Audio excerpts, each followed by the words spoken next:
2021 brought us something that the sim racing community was needing: low-powered and more affordable direct drive wheels. So today's video is to see if your old steering wheel is worthwhile upgrading to one of these. Disclaimer: the DD Pro was sent by Fanatec for review, and I also have an affiliate link below if you want to help the channel out.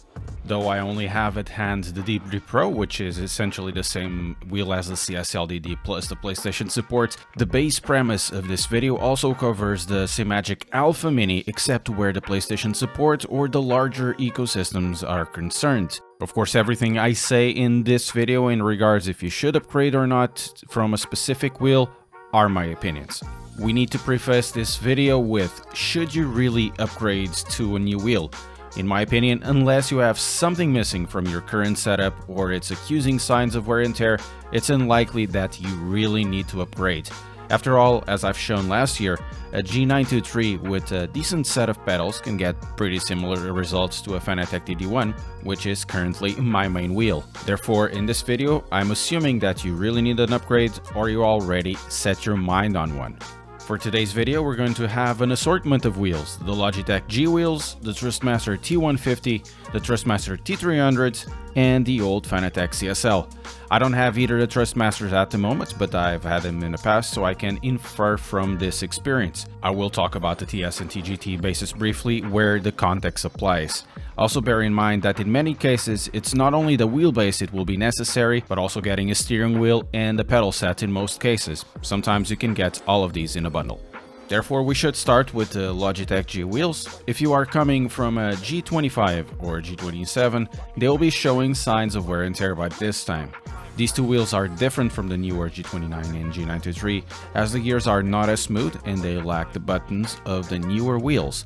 Because they are getting old and lack these options, they are absolutely suitable for an upgrade. The newer Logitech G29 and G93 will have the same type of torque, but because of the wheel format and because of the gears, they will be smoother, and also it will have compatibility with PlayStation 4 and 5. Therefore, it could be a little bit trickier to upgrade to something with a similar number of buttons. Torque and force feedback wise, it is a massive upgrade. Though if you have a Logitech G93, I'd urge you to consider if it's sensible to do this upgrade, as it's quite a new wheel.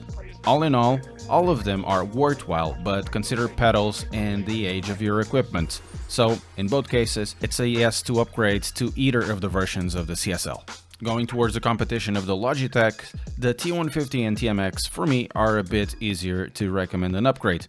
If you check out the G93 versus T150 video I've done last year at overtake.gg, I consider the T150 far more set-centric than the G29, because if you consider the Logitechs, it can be suitable just for an upgrade of pedals, while the T150 is very set-specific. The T150 as a bundle is very dependent on the value that the T3PA pedals provide.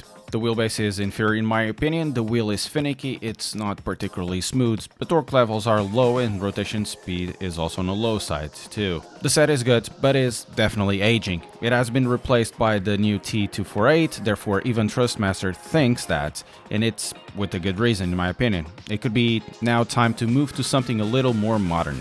If you have a T150 and are looking for an upgrade, the answer is yes to both of the options for the CSL. If you acquire the Pro version and you are happy with the pedals, you could save a couple of hundred by keeping them for a bit longer. And it's no surprise, it's a yes for me for both flavors of the CSL or DD Pro. While you're at it, are you finding the video useful? Press the subscribe button, it helps the channel immensely. Going towards the T300 RS is where things become more interesting and difficult to give an outright answer. This wheelbase provides most of the features you'd want to have. You have PlayStation 4 and 5 support, access to an ecosystem of really competent wheels and pedals, and quite decent torque output from the onset. From this point of view, on a purely practical term, upgrading will be just more from a perspective of getting more finesse, more detail, and of course more torque. I had one of these for 3 years and it was an excellent wheel, and honestly I still think it holds up really well. The CSL DD will be definitely better no matter if it's the regular or boost pack, though consider if you'd really want to upgrade, as the T300 family is competent for all cases and if you already spent into the ecosystem of Trustmaster.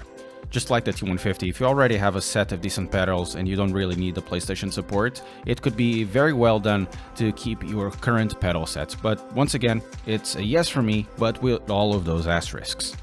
Then comes the old Fanatec CSL. For this case, I had to remove it from storage to see in what capacity it's worthwhile to have the upgrade.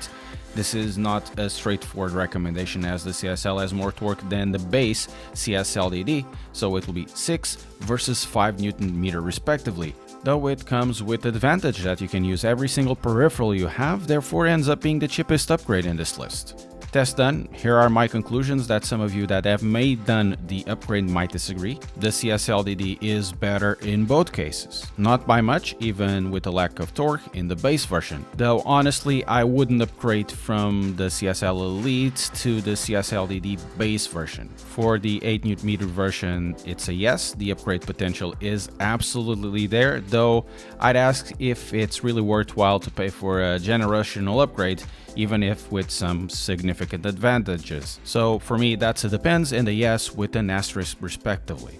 In the same vein, I would compare the CSL with the TS and TX bases from Trustmaster, so the conclusions would be very similar. Maybe not so much worthwhile for the 5 Nm version, but it could be a good step up with 8. Going for the Trustmaster Big Dog, if you have a TGT1 or 2, I would say in either case it wouldn't be worthwhile for the CSL-DD in my opinion, as it would be more of a side grade than an upgrade, though the Alpha Mini could be an option if you were looking for pure torque, unless of course you need the PlayStation compatibility.